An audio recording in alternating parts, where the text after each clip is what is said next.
कहे मैंने तुम्हें हर जगह से सुखी रखने की कोशिश की। मैंने तुमको घर दिया कि सर पर छत हो, तुम अकेले ना पड़ो, मैंने तुमको परिवार दिया। अब कई परिवारों को उसमें भी अकेलापन महसूस हो तो एक समय बाद मैंने तुमको हमसफर दिया, कोई एक व्यक्ति जो सिर्फ तुम्हारा है।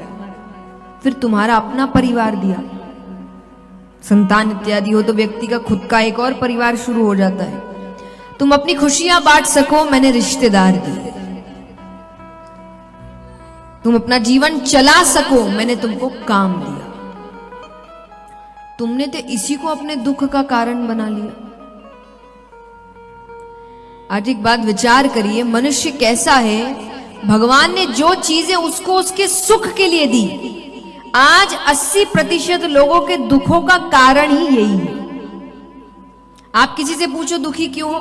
पति पत्नी से दुखी, पत्नी पति से दुखी, बच्चे माँ बाप से दुखी, माँ बाप बच्चों से दुखी, बॉस आपसे दुखी, आप बॉस से दुखी, रिश्तेदार आपसे दुखी, आप रिश्तेदारों से दुखी। हाँ कि ना? अधिकतर से पूछो दुख के कारण क्या है, यही 4-5 कारण बताएंगे वो। कैसे ऐसी ये तकलीफ है, उसको उससे तकलीफ है। तो भगवान कहे जो तुम्हारे अच्छे के लिए दिया, तुम तो उसी से दुखी हो गए। देखो तुम कैसे हो। एक सेठ जी है, बहुत धर्म का काम करते हैं। उनको पता चलता है किसी गांव में पानी की बहुत किल्लत है, तो उन्होंने इस गांव में कुआं बनवा दिया। अच्छा काम किया, अच्छा किया। कुछ दिन बाद उस कुएं के पास कुछ बच्चे खेल रहे हैं, उसमें से एक बच्ची का पैर फिसल गया, वो कुएं में गिर गई। कुएं में गिर गई, बचना मुमकिन है नहीं, मृत्यु हो गई उसकी। अब वो बच्ची के पिता कहे सेठ जी की वजह से मेरी बच्ची मरी, ना तो ये कुआं बनवाते ना बच्चे उसमें गिरते। तो सेठ जी ने इसीलिए कुआं बनवाया था कि बच्चे आए और गिर जाए।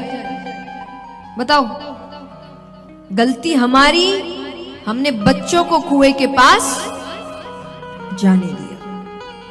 तो ये संसार एक कुएं की तरह है।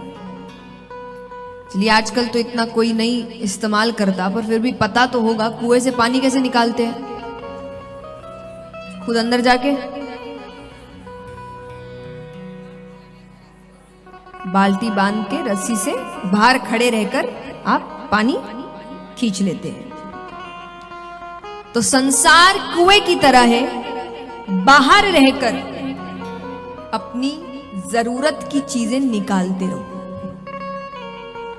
ज्यादा अंदर जाने की कोशिश करोगे, डूब जाओगे, फिर बाहर आना मुश्किल हो जाएगा। तो भगवान कहे मैंने तुमको तुम्हारी सहूलियत के लिए वो चीजें दी थी, तुमने तो उसी को अपना संसार बना लिया। हाँ कि ना? वरना जो चीज आपके अच्छे के लिए दी गई, अगर आप उसको अपने दुख का कारण बना रहे हैं तो फिर गलती किसकी है? भगवान के मैंने तो इसलिए नहीं दिया। और सबसे बड़ी बात, मैंने जो काम करने के लिए तुमको ये सब दिया, वो काम के अलावा तुम सब कर रहे हो। मैंने तुमको दिया तुम सत्संग अच्छे से करो, तुम सत्संग छोड़ के सब काम कर रहे हो। भगवान कहे तुम संसार की हर चीज में कितनी मर्यादा रखते हो। मर्यादा मतलब, मर्यादा मतलब हाँ, डिसिप्लिन।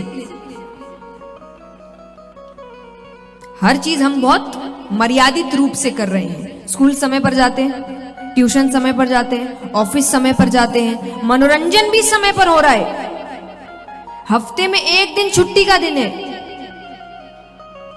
यानी आपने मनोरंजन का दिन भी बनाकर रखा है कि ये एक दिन मेरी आराम का दिन है, छुट्टी का दिन है, घूमने फिरने का दिन है। भगवान का कौन सा दिन? मंदिर का कौन सा दिन? वो हमको समय मिले तो, समय मिला तो करेंगे, नहीं मिला तो।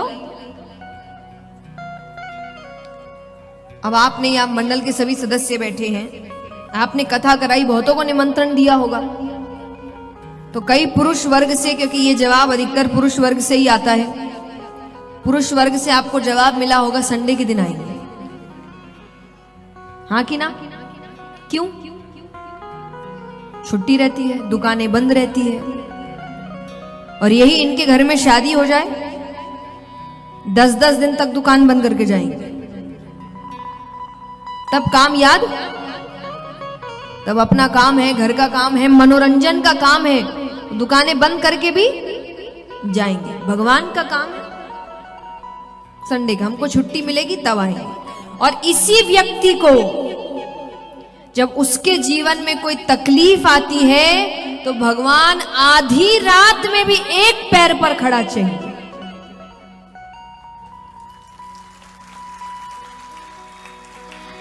और अगर भगवान ना आए, भगवान ने सहायता नहीं करी, भगवान है ही नहीं, होते तो ऐसा होता। पर तुमने कितना भगवान को समय दे दिया। भगवान ना करे कभी किसी दिन आप पर कोई संकट आए और आप कहे हे भगवान मेरी रक्षा करो, हे भगवान मेरी रक्षा करो, भगवान कहेंगे संडे के दिन आना, उस दिन मेरी छुट्टी रहती है। कैसा लगेगा? उनको कैसा लगता होगा? कितना स्वार्थी है, सिर्फ अपने मतलब से आता है मेरे पास, इसको काम ना हो तो इसको मेरी याद ना आए। तो हम कितने स्वार्थ से भगवान को याद करते हैं, और उसमें भी वो 1-2 काम भी ना करे, जो भी वो हमारे भले के लिए ही करते हैं। कि कई बार जीवन में हम ऐसी चीजें मांग लेते हैं जो मिलने के बाद फिर हम सर पीटते हैं, क्यों मांगी। हाँ कि ना? आपके जीवन में एक ना एक ऐसी चीज तो होगी जो दूर से बड़ी अच्छी लग रही होगी कि चाहिए चाहिए चाहिए, जिस दिन मिल गई उस दिन लग रहा था क्यों मांगी। तो कई बार भगवान आपको आपके मन की चीज नहीं भी दे रहे तो वो इसीलिए क्योंकि उनको पता है वो आपके लिए अच्छी नहीं है। तो देखा जाए तो संसार में अगर कोई एक ऐसा है जो आपका भला चाहता है, वो सिर्फ भगवान है, और आप उसी को समय नहीं देते। और वापसी सबको चाहिए। यहां कितने जिनको स्वर्ग जाना है, हाथ उठाना। जब समय आए तब इनके डर ही खत्म नहीं होते, अभी नहीं, जब जब जब जिसका लिखा है समय तभी। लेकिन किस किस को स्वर्ग जाना है, हाथ उठाओ। तो मरना तो पड़ेगा, कि खुद के मरे बिना स्वर्ग भी नहीं मिलता। यानी अगर कुछ भी अच्छा चाहिए, कि स्वर्ग भी चाहिए, तो उसके पहले मरना पड़ेगा, यानी संघर्ष करना पड़ेगा।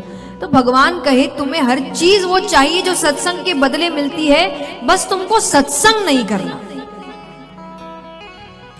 भगवान कहे जिंदगी में कुछ चीजों में बदली नहीं चलती।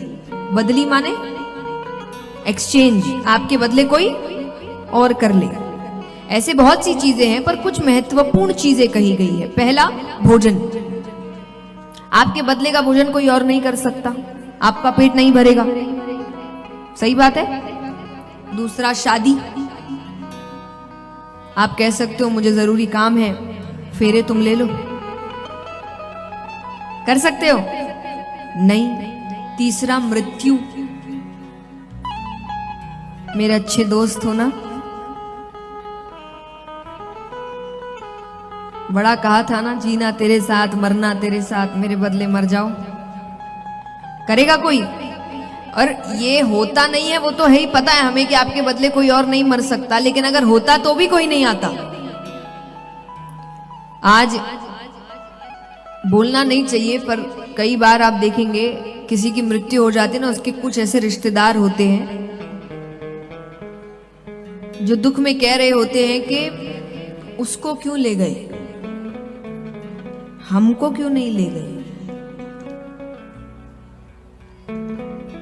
क्योंकि कहीं ना कहीं किसी कोने में उनको पता है सब होना जाना है नहीं ऐसा।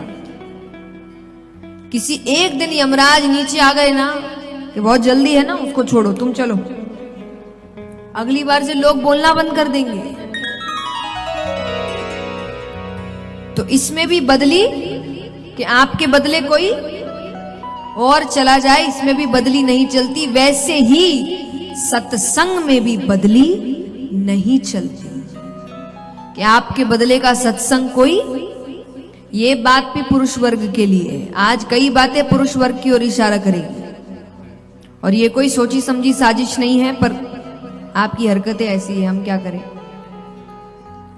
तो अधिकतर पुरुष वर्ग जवाब देते हैं कि भाई हम इतना भजन कीर्तन पूजा पाठ नहीं करते, हमारी पत्नी करती है, हमको पुण्य मिल जाता है। 1% नहीं मिलता।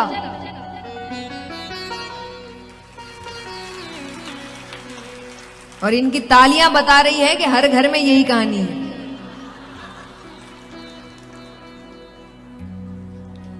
तो सच्ची बात है, आप वहम में जी रहे हैं। 1% नहीं मिलता। यहां तक कि आपके किसी काम के लिए उन्हें पूजा करी होगी, काम हो जाए तो उसका पुण्य भी उनको मिलेगा। पता चला दोनों ऊपर गए, पत्नी स्वर्ग जा रही, आप पीछे पीछे जा रहे, आपको पीछे से ही खींच लिया, चलो पूजा उसने करी थी, तुमने नहीं। तो आपके बदले का सत्संग भी आपको ही करना पड़ेगा। तो नियम बनाइए। हर चीज का इतना नियम है, भगवान के लिए क्यों नहीं? उनको भी तो बताइए कि वो आपके लिए कितने जरूरी है, हाँ कि ना। साधारण रिश्तों में भी हम इस चीज का ध्यान रखते हैं कि सामने वाले को जताना पड़ता है कि आप कितने जरूरी है, हम आपसे कितना प्रेम करते हैं। और जो सबसे दुनिया का मालिक बैठा है, उसको नहीं बता रहे कि वो हमारे लिए कितने जरूरी है। और बताना भी कैसे? विश्वास के साथ। क्योंकि देखिए, मैंने पहले भी कहा, दुनिया में कोई भी साथ छोड़ सकता है, भगवान नहीं छोड़ते। कई बार लोग कोई थोड़ी ज्यादा भक्ति करते तो उनको कहते अरे आपकी तो भगवान सुनते होंगे। आपकी भी सुनेंगे, वो सबकी सुनते हैं, वो भेदभाव नहीं करते। बस आपको वो विश्वास रखना पड़ता है, वो भक्ति लानी पड़ती है, हाँ कि ना। ये मत सोचिए मेरी क्यों सुनेंगे, क्यों नहीं सुनेंगे। बच्चा माँ बाप के लिए थोड़ी सोचता है मेरे माँ बाप मेरी क्यों सुनेंगे। अरे मेरे माँ बाप ही मेरी सुनेंगे। एक बार विश्वास करके तो देखिए कि वो आएंगे, वो सुनेंगे, वो आपका हर काम करेंगे। और फिर देखिए भगवान ना करे तो। और काम करेंगे का मतलब ये नहीं आपकी मनमानी करेंगे, वो आपका भला जो है वो करेंगे। तो आपका भला आपसे ज्यादा वो जानते हैं।